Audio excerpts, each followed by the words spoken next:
નમસ્કાર, હું છું લાલજી ભગત। આપણે વિધાનસભાની અંદર કલાકારોનું જે સન્માન કરવામાં આવ્યું પછીથી અમુક કલાકારોને દુઃખ પહોંચાડવામાં આવ્યું છે। જે વિક્રમ ઠાકોર છે, ફેસબુક ઉપર, યુટ્યુબ પર, ઇન્સ્ટાગ્રામ પર એમની વેદના ઠાલવવામાં આવી છે।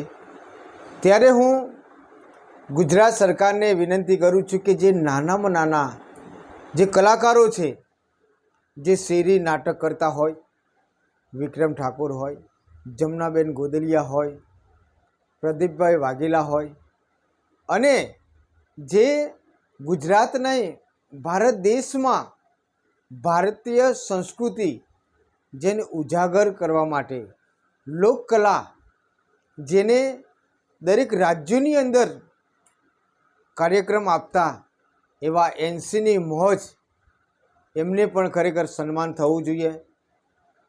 આ કલાકારોને નાનામાં નાના જે કલાકારો છે એમનું સન્માન થવું જોઈએ। આ સન્માનમાં કોઈ નાત જાત ઊંચ નીચનો ભેદભાવ ના હોવો જોઈએ।